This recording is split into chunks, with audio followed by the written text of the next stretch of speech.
আসসালামু আলাইকুম। আজকে হচ্ছে একটা গুরুত্বপূর্ণ একটা বিষয় নিয়ে আলোচনা করব। সেটা হচ্ছে যে আপনারা অনেকে চান যে ইউরোপে যারা আছেন তারা হচ্ছে ইউরোপের বিভিন্ন দেশ থেকে কিভাবে সৌদি আরবে ওমরা করতে যাবেন বা হচ্ছে আপনারা সৌদি আরবে ভিজিট ভিসায় যেতে পারেন।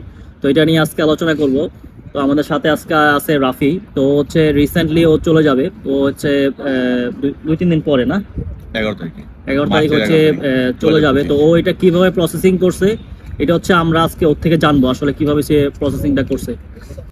আচ্ছা, তো তুমি হচ্ছে তোমার যে প্রসেসিংটা এটা হচ্ছে মানে কিভাবে করছো এখান থেকে, মানে আর কি কি ডকুমেন্টস লাগছে এটা যদি তুমি বলতা তাহলে হচ্ছে যে মানে অনেকে যারা যাবে তাদের জন্য অনেক সুবিধা হতো আর কি জিনিসটা। অ্যাকচুয়ালি প্রথমে আমি এই আগে টিকিট কাটি ভিসা না করে। সেটা হচ্ছে গিয়ে যে উইজ এয়ারে করে টিকিট কাটি। ইউরোপ থেকে উইজ এয়ারে যাওয়া যায় সৌদি আরবিয়াতে। তো আমি জানুয়ারি মাসে যখন টিকিট কাটি তখন আমি রমজান মাসে যাব এটা আগে ঠিক করি মনে মনে। তো রমজানে দেখি যে কখন শুরু হয়, দেখলাম যে মার্চ থেকে শুরু হয়। তো মার্চের 11 তারিখ থেকে 15 তারিখ পর্যন্ত আমি টিকিট কাটি। বাংলাদেশ থেকে টিকিটের দাম খুবই এক্সপেন্সিভ। খুবই দাম। প্রায় এখানে কত টাকা খরচ হচ্ছে টিকিটের? টিকিট আমার আপ ডাউন ফ্লাইটে আমার খরচ হয়েছে হচ্ছে গিয়ে যে 670 লির মতো। সেক্ষেত্রে এটা বাংলাদেশের জায়গায় কত পড়লো? 16-17 হাজার টাকার মতো। তাহলে তো অনেক কম পড়ছে। হ্যাঁ, এটা বাংলাদেশ থেকে যেতে গেলে অনেক মানে কত আনুমানিক প্রায় 1-1.5 লক্ষ টাকা লেগে যায় বিমান ভাড়াই। এখন খুবই বিমান ভাড়া বেশি। আর যেগুলো উমরা প্যাকেজ, ওই উমরা প্যাকেজও প্রায় 1,60,70,000 টাকা মতো চলে যায় যে এক সপ্তাহ 10 দিনের জন্য। তো যাই হোক, আমি পরে টিকিটটা কাটলাম। টিকিট নিচে ভিসা নিতে শুরু করি, নেওয়ার জন্য চেষ্টা শুরু করি ফেব্রুয়ারি মাসের মিডল থেকে। তো তখন আমি জানতাম যে অনারেবল ভিসা পাওয়া যায় বা হচ্ছে গিয়ে যে আপনি ই ভিসা নিতে পারেন, হ্যাঁ, সেনজেন থেকে। তো আমি রোমানে যেহেতু সেনজেন হয়েছে নিউ আর বুলগেরিয়া, তো আমি ভাবছি যে আমি হয়তো বা পাবো। কিন্তু যখন আমি ওয়েবসাইটে ঢুকি, মজার ব্যাপার হচ্ছে যে মানে যখন আমি রেসিডেন্স পারমিট ইস্যু অপশনে যাই, ওই জায়গায় রোমেনিয়ার নামই নেই। কারণ হচ্ছে গিয়ে যে ও নতুন সেনজেন হওয়ার কারণে। আচ্ছা, নতুন হওয়ার কারণে রোমানে এখনো ওরা এন্ট্রি করে নাই বা ওরা হচ্ছে অ্যাড করে নাই আর কি। এটা খুবই বড় একটা বাকি যে 26টা কান্ট্রি আছে যেমন ইতালি, ফ্রান্স বা ওখান থেকে যদি ওগুলো আছে না, সবাই পারবেন। আচ্ছা, সবাই পারবে এবং ইউএস এর নাগরিকরাও পারবে। তো যাই হোক, আমি তারপর অনেকবার এই রোমানিয়ার যে বুখারেস্টে এম্বাসি আছে,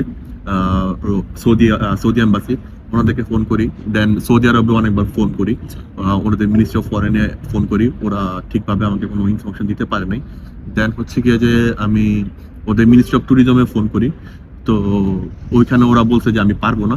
দেন আমার মনটা খুবই খারাপ হয়ে যায়, কারণ যে মানে রোজায় উমরা করতে যাবো ভাবলাম, কিন্তু পারতেছি না।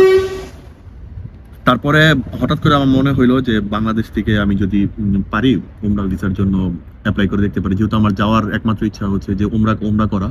বাংলাদেশ একটা কথা বলে রাখি, সেনজেন থেকে 1 বছরের মাল্টিপল এন্ট্রি ভিসা দিয়ে থাকে সৌদি আরব। যারা সেনজেন ভিসা হোল্ডার অথবা যারা পার্মানেন্ট রেসিডেন্ট আছে বা রেসিডেন্ট পারমিট আছে তারা পারবে যেতে।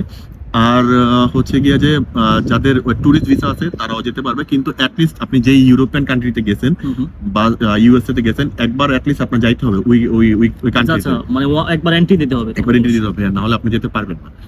আর পাসপোর্টের মেয়াদ মিনিমাম 6 মাস থাকতে হয়। আর ভিসার মেয়াদ যদি আপনার যদি ওই পার্টিকুলার দেশের যদি ভিসার মেয়াদ শেষও হয়ে যায়, তারপর আপনি যেতে পারবেন আপনার ভিসা হওয়ার পরে। তুমি তাহলে পরে কিভাবে মানে ভিসাটা করছো? পরে বাংলাদেশে আমি আমার এক পরিচিত আঙ্কেল আছে, ওনার মাধ্যমে আমি জাস্ট ওমরা ভিসাটা করে ওমরা ভিসার জন্য আমার খরচ হয়েছিল প্রায় 17,000 টাকা। 17,000 টাকা। তো আমি এটা ভিসাটা আমি করতে দিয়েছিলাম হচ্ছে গিয়ে যে ফেব্রুয়ারি 28 তারিখ করতে দিয়েছি। আর আমি ভিসাটা পাইছি হচ্ছে গিয়ে যে মার্চের 3 তারিখ, মানে 2 দিনের ভিতরে হয়ে গেছে। তো আমি আর এই জিনিসগুলো আপনি কি বলে খুব বেশি ঝামেলার না, মানে নিজে চাইলে করতে পারবেন। আর খরচ খুবই কম। আমার এখানে খরচ হচ্ছে বলতে পারেন যে মানে সৌদি আরব যাওয়া, সৌদি আরবে ভিসা করা, সৌদি আরবে থাকা খাওয়া সকল কিছু মিলে আমার খরচ হবে অ্যারাউন্ড আপনি বলতে পারেন 60 থেকে 65,000 টাকা বাংলা টাকা। তো খুবই কম।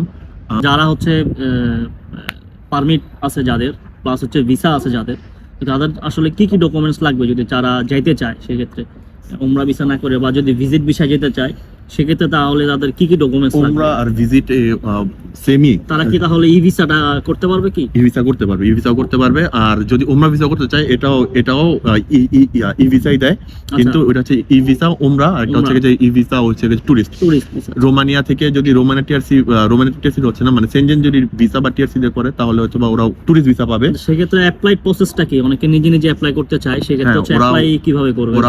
কোন ওয়েবসাইট বা ওদের নিজস্ব কোনো ওয়েবসাইট আছে কি? হ্যাঁ, সৌদির এম্বাসির নিজস্ব ওয়েবসাইট আছে KSA.sa। এখানে গেলে আপনি যারা সেনজেন বা ইউএসএ যারা থাকে তারা অ্যাপ্লাই করতে পারবে নিজে নিজে, একদম সিম্পল প্রসিডিওর, মানে স্টেপ বাই স্টেপ মানে সবকিছু বলা শুধু আছে। তার ইনফরমেশন গুলো এখানে দিবে, প্লাস হচ্ছে তার রেসিডেন্স পারমিট আর পাসপোর্ট, কি কি আপলোড করা লাগতে পারে সেক্ষেত্রে? এখানে 3-4টা জিনিস লাগে। আপনার হচ্ছে গিয়ে যে হোয়াইট ব্যাকগ্রাউন্ডের পাসপোর্ট সাইজের ছবি, আচ্ছা তারপর হচ্ছে গিয়ে যে আপনার পাসপোর্ট কপি, আচ্ছা, আর হচ্ছে গিয়ে রেসিডেন্স পারমিটের 2 সাইড একসাথে করা, অথবা আপনার হচ্ছে গিয়ে যে কি বলে আপনার যে ভিসার কপিটা আপনার ওই জায়গায় রাখতে হবে। এই হচ্ছে গিয়ে যে ওদের হ্যাঁ, এই হচ্ছে ওদের রিকোয়ারমেন্ট।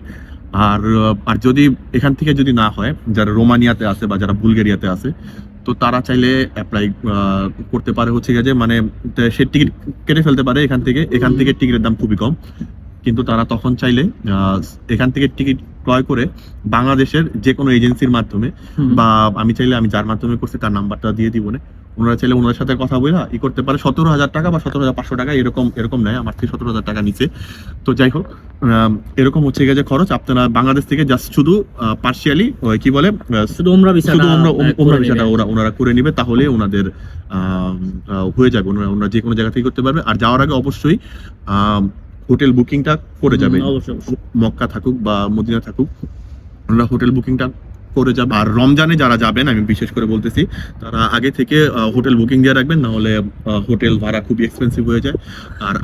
আর যদি অনেকে যায় ওখানে, হ্যাঁ, আর যদি রমজানের আগে বা রমজানের পরে যদি কেউ করে, তাহলে কোনো সমস্যা নেই। এই আর কি। ঠিক আছে, আমরা তো যা হলো জানতে পারলাম। তো আশা করি এই ভিডিওটা আপনাদের অনেক হেল্পফুল হবে। আশা করি আপনারা চাইলে নিজেরাও এটা করতে পারেন। তো ঠিক আছে, সবাইকে ধন্যবাদ। আসসালামু আলাইকুম।